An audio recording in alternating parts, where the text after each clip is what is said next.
श्री राधा कृष्णाय नमो नमः। सर्वप्रथम मैं भगवान श्री राधा गोविंद के चरण कमलों की वंदना करता हूँ। आप सभी भक्त सज्जन श्रोताजनों को भी सादर नमस्कार करता हूँ। आज की लीला कथा अति श्रेष्ठ, परम रमणीय और आनंद से ओतप्रोत है। श्री गर्ग संहिता के आज की कथा में हम भगवान श्री राधा कृष्ण के विवाह की कथा का श्रवण करने वाले हैं। नंद जी अपने लाला कन्हैया, जो अभी नन्हे शिशु हैं, उन्हें गोद में लेकर भांडीर वन में जाते हैं। अचानक से भयंकर आंधी और बादलों की गर्जना से मौसम प्रतिकूल हो जाता है। फिर उसी क्षण श्री राधा प्रकट होती हैं, जिन्हें नंद जी अपने शिशु कन्हैया को सौंपकर उनकी स्तुति करके वहां से चले जाते हैं। और फिर आगे की लीला ऐसी रमणीय और रोचक है कि जिसे आप अगर अंत तक भक्ति भाव से श्रवण करेंगे तो आह्लाद से गदगद हो जाएंगे। कथा इस प्रकार से प्रारंभ होती है। नारद जी राजा बहुलाश से कहते हैं, राजन, एक दिन नंद जी अपने नंदनन को अंग में लेकर लाड़ लड़ाते और गौवे चराते हुए खिरक के पास से बहुत ही दूर निकल गए। धीरे धीरे भांडीर वन जा पहुंचे, जो कालिंदी नीर का स्पर्श करके बहने वाली तीरवर्ती शीतल समीर के झोंकों से कंपित हो रहा था। थोड़ी ही देर में श्री कृष्ण की इच्छा से वायु का वेग अत्यंत प्रखर हो उठा। आकाश मेघों की घटा से आच्छादित हो उठा। तमाल और कदम वृक्षों के पल्लव टूट टूट कर गिरने, उड़ने और अत्यंत भय का उत्पादन करने लगे। उस समय महान अंधकार छा गया। नंदन रोने लगे। वे पिता की गोद में बहुत भयभीत दिखाई देने लगे। नंद को भी भय सा हो गया। वे शिशु को गोद में लिए परमेश्वर श्री हरि के शरण में गए। उसी क्षण करोड़ों सूर्यों के समूह की सी दिव्य दीप्ति उद्दीप्त हुई, जो संपूर्ण दिशाओं में व्याप्त थी। वह क्रमश निकट आती सी जान पड़ी। उस दीप्ति राशि के भीतर 9 नंदन के राजा ने वृषभानु नंदनी श्री राधा को देखा। वे करोड़ों चंद्रमंडलों की कांति धारण किए हुए थी। उनके श्री अंगों पर आदि वर्ण नील रंग के सुंदर वस्त्र शोभा पा रहे थे। चरण प्रांत में मंजीरों की धीर ध्वनि से युक्त नुपुरों का अत्यंत मधुर शब्द हो रहा था। उस शब्द में कंची कलाप और कंगनों की झनकार भी मिली थी। रत्नमय हार, मुद्रिका और बाजूबंदों की प्रभाव से और भी उद्भाषित हो रही थी। नाक में मोती की बुलाग और नग बसेर की अपूर्व शोभा हो रही थी। कंठ में कंठा, सीमांत पर चूड़ामणि और कानों में कुंडल झलमला रहे थे। श्री राधा के दिव्य तेज से अभिभूत हो नंद ने तत्काल उनके सामने मस्तक झुकाया और हाथ जोड़कर कहा, राधे, ये साक्षात पुरुषोत्तम है और तुम उनकी मुख्य प्राण वल्लभा हो। यह गुप्त रहस्य मैं गर्ग जी के मुख से सुनकर जानता हूँ। राधे, अपने प्राणनाथ को मेरे अंग से ले लो। ये बादलों की गर्जना से डर गए हैं। इन्होंने लीलावश यहाँ प्रकृति के गुणों को स्वीकार किया है, इसलिए इनके विषय में इस प्रकार भयभीत होने की बात कही गई है। देवी, मैं तुम्हें नमस्कार करता हूँ। तुम इस भूतल पर मेरी यथेष्ट रक्षा करो। तुमने कृपा करके मुझे ही दर्शन दिए हैं। वास्तव में तो तुम सब लोगों के लिए ही दुर्लभ हो। फिर श्री राधा कहती है, नंद जी, तुम ठीक कहते हो, मेरा दर्शन दुर्लभ है। आज तुम्हारे भक्ति भाव से प्रसन्न होकर ही मैंने तुम्हें दर्शन दिया है। नंद बोले, हे देवी, यदि वास्तव में तुम मुझ पर प्रसन्न हो तो तुम दोनों प्रिया प्रियतम के चरणारविंदों में मेरी सदृढ़ भक्ति बनी रहे। साथ ही तुम्हारी भक्ति से भरपूर साधु संतों का संग मुझे सदा मिलता रहे। प्रत्येक युग में उन संत महात्माओं के चरणों में मेरा प्रेम बना रहे। श्री नारद जी कहते हैं, राजन, तब तथास्तु कहकर श्री राधा ने नंद जी की गोद से अपने प्राणनाथ को दोनों हाथों में ले लिया। फिर जब नंदराय जी उन्हें प्रणाम करके वहां से चले गए, तब श्री राधिका जी भांडीर वन में गई। पहले गोलोक धाम से जो पृथ्वी देवी इस भूतल पर उतरी थी, वे उस समय अपना दिव्य रूप धारण करके प्रकट हुई। उक्त धाम में जिस तरह पदराग मणि से जटित सुवर्णमयी भूमि शोभा पाती है, उसी तरह इस भूतल पर ब्रजमंडल में उस दिव्य भूमि का तत्क्षण अपने संपूर्ण रूप से आविर्भाव हो गया। वृंदावन कामपूरक दिव्य वृक्षों के साथ अपना दिव्य रूप धारण करके शोभा पाने लगा। कालिंद नंदिनी यमुना भी तट पर सुवर्ण निर्मित प्रसादों तथा सुंदर रत्नमय सोपानों से संपन्न हो गई। गोवर्धन पर्वत रत्नमय शिलाओं से परिपूर्ण हो गया। उसके स्वर्णमय शिखर सब ओर से उद्भाषित होने लगे। राजन, मतवाले भ्रमरों तथा झरनों से सुशोभित कंदराओं द्वारा वह पर्वतराज अत्यंत ऊंचे अंग वाले गजराज की भांति सुशोभित हो रहे थे। उस समय वृंदावन के निकुंज ने भी अपना दिव्य रूप प्रकट किया। उसमें सभावन, प्राणंग तथा दिव्य मंडप शोभा पाने लगे। वसंत ऋतु की सारी मधुरिमा वहां अभिव्यक्त हो गई। मधुपो, मयूरों, कपोतों तथा कोकिलों के कलरव सुनाई देने लगे। निकुंजवर्ती दिव्य मंडपों के शिखर सुवर्ण रत्नादि से खंचित कलशों से अलंकृत थे। सब ओर फहराती हुई पताकाएं उनकी शोभा बढ़ाती थी। वहां एक सुंदर सरोवर प्रकट हुआ, जहां सुवर्ण में सुंदर सरोज खिले हुए थे।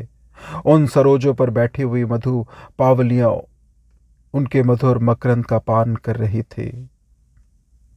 दिव्यधाम की शोभा का अवतरण होते ही साक्षात पुरुषोत्तम घनश्याम भगवान श्री कृष्ण किशोर अवस्था के अनुरूप दिव्य देह धारण करके श्री राधा के सम्मुख खड़े हो गए। उनके श्री अंगों पर पीतांबर शोभा पा रहा था। कौस्तुभ मणि से विभूषित हो हाथ में वंशी धारण किए हुए वे नंदनंदन राशि राशि मनमथों को मोहित करने वाले थे।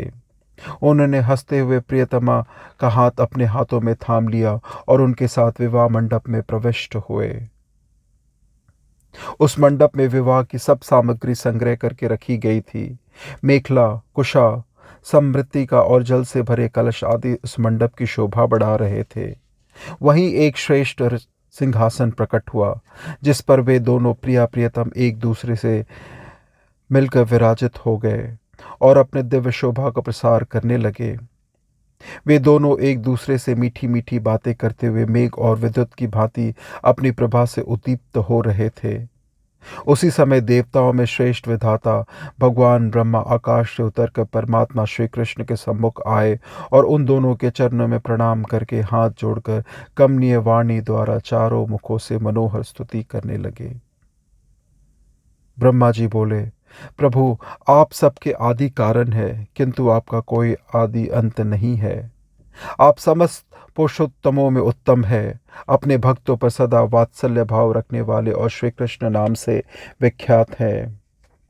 अगणित ब्रह्मांडों के पालक पति है। ऐसे आप परात्पर प्रभु राधा वल्लभ श्री कृष्ण चंद्र की मैं शरण लेता हूँ। आप गोलोक धाम के अधिनाथ है। आपकी लीलाओं का कहीं अंत नहीं है। आपके साथ ये लीलावती श्री राधा अपने लोक में ललित लीलाएं किया करती हैं। जब आप ही वैकुंठनाथ के रूप में विराजमान होते हैं, तब ये वृषभानु नंदनी ही लक्ष्मी रूप से आपके साथ सुशोभित होती है। जब आप श्री रामचंद्र के रूप में भूतल पर अवतरण होते हैं, तब ये जनक नंदनी सीता के रूप में आपका सेवन करती हैं। आप ही श्री विष्णु है और ये कमल वन वासिनी कमला है। जब आप यज्ञ पुरुष का अवतार धारण करते हैं, तब ये श्री जी आपके साथ दक्षिणा रूप में निवास करती हैं। आप पति शिरोमणि है तो ये पत्नियों में प्रधान है। आप नरसिंह है तो ये आपके हृदय में रमा रूप से निवास करती हैं। आप ही नर नारायण रूप से रहकर तपस्या करते हैं। उस समय आपके साथ ये परम शांति के रूप में विराजमान होती है। आप जहाँ जिस रूप में रहते हैं, वहाँ तदनुरूप देह धारण करके ये छाया की भांति आपके साथ रहती हैं। आप ब्रह्म है और ये तटस्था प्रकृति। आप जब काल रूप से स्थित होते हैं, तब इन्हें प्रधान प्रकृति के रूप में जाना जाता है। जब आप जगत के अंकुर महान महातत्व रूप में स्थित होते हैं, तब ये श्री राधा सगुणा माया रूप से स्थित होती है। जब आप मन, बुद्धि, चित्त और अहंकार इन चारों अंतकरणों के साथ अंतरात्मा रूप से स्थित होते हैं, तब ये श्री राधा लक्षणावृत्ति के रूप में विराजमान होती है।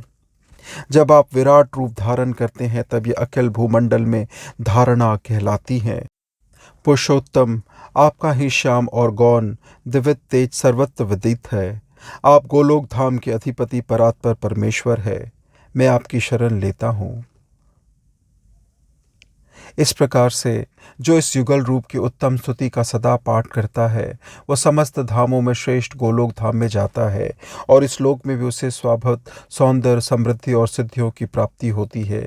यद्यपि आप दोनों नित्य दंपत्ति हैं और परस्पर प्रीति से परिपूर्ण रहते हैं, परात्पर होते हुए भी एक दूसरे के अनुरूप रूप धारण करके लीला विलास करते हैं, तथापि मैं लोक व्यवहार की सिद्धि या लोक संग्रह के लिए आप दोनों का वैवाहिक विधि संपन्न कराऊंगा। आगे नारद जी कहते हैं, राजन, इस प्रकार स्तुति करके ब्रह्मा जी ने उठकर कुंड में अग्नि प्रज्वलित की और अग्निदेव के सम्मुख बैठे हुए उन दोनों प्रिया प्रियतम के वैदिक विधान से पाणी ग्रहण संस्कार की विधि पूरी की।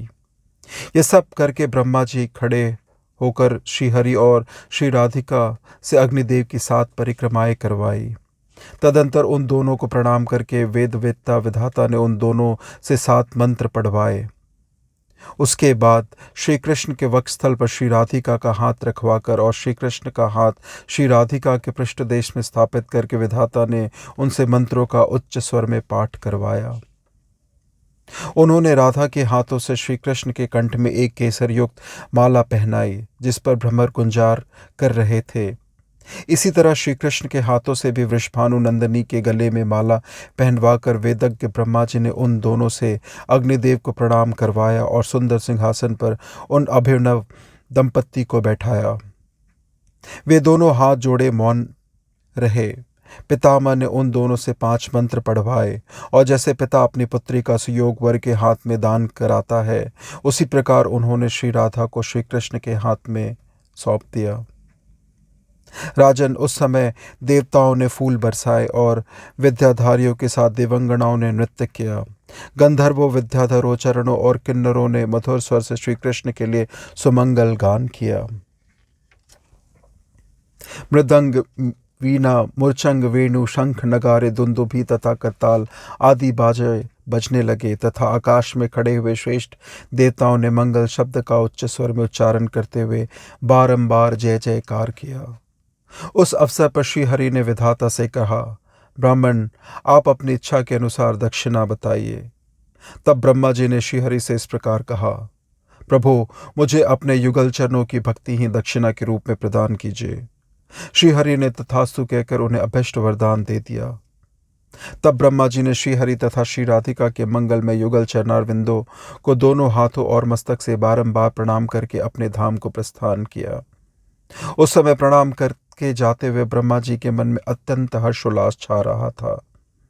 तदंतर निकुंज भवन में प्रियतमा द्वारा अर्पित दिव्य मनोरम चतुर्विध अन्न परमात्मा श्री हरि हंसते हंसते ग्रहण करने लगे और श्री राधा ने भी श्री कृष्ण के हाथों से चतुर्विध अन्न ग्रहण करके उनकी दी हुई पान सुपारी भी खाई। इसके बाद श्री हरि अपने हाथ से प्रिया का हाथ पकड़कर कुंज की ओर चले गए। वे दोनों मधुर आलाप करते हुए वृंदावन, यमुना तथा वन की लताओं को देखते हुए आगे बढ़ने लगे। सुंदर लता कुंज और निकुंजों में हंसते और छिपते हुए श्री कृष्ण को शाखा की ओट में देखकर पीछे से आती हुई श्री राधा ने उनके पीतांबर का छोर पकड़ लिया। फिर श्री राधा भी माधव के कमलोपम हाथों से छूटकर भागी और युगल चरणों के नुपुरों की झनकार प्रकट करती हुई यमुना निकुंज में छिप गई। जब श्रीहरि से एक हाथ की दूरी पर रह गई तब पुनः उठकर भाग चली। जैसे तमाल सुनहरी लता से और मेघ चपाल से सुशोभित होता है तथा जैसे नीलम का महान पर्वत स्वर्णांकित कसौटी से शोभा पाता है, उसी प्रकार रमणीय श्री राधा से नंदनंदन श्री कृष्ण सुशोभित हो रहे थे।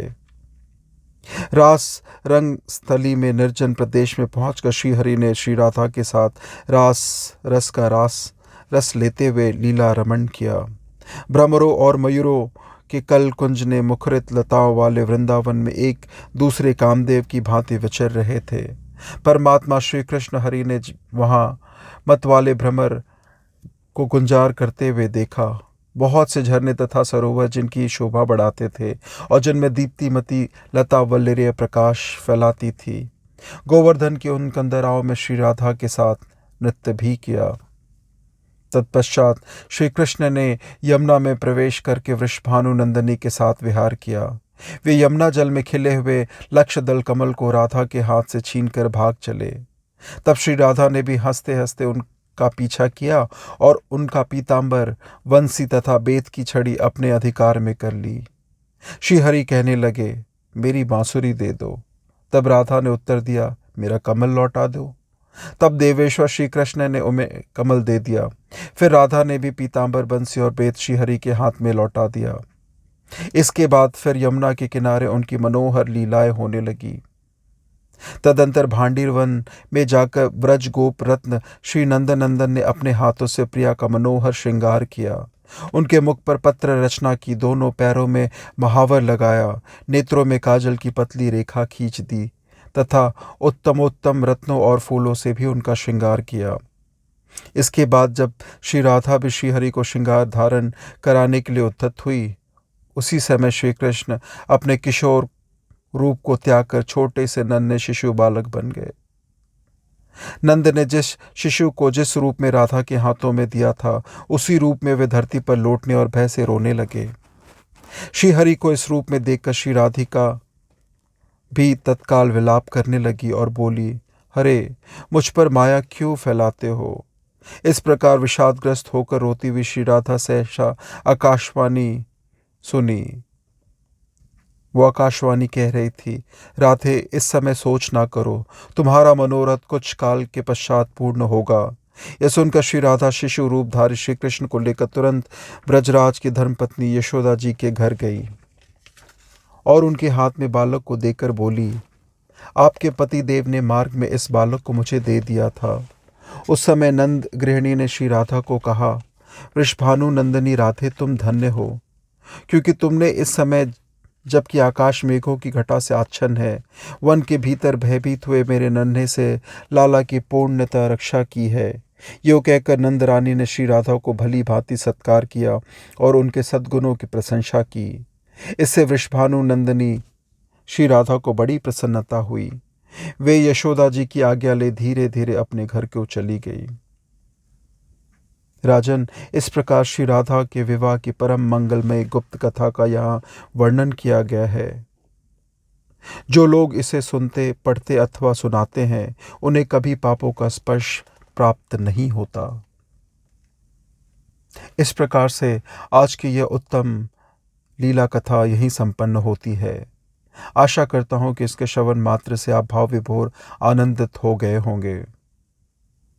शब्दोच्चारण में कोई गलती या त्रुटि रह गई हो तो क्षमा कर देंगे। अपना बहुमूल्य समय देने के लिए और कथा श्रवण करने के लिए आपको कोटि कोटि प्रणाम और धन्यवाद। श्री राधा कृष्णाय नमो नमः।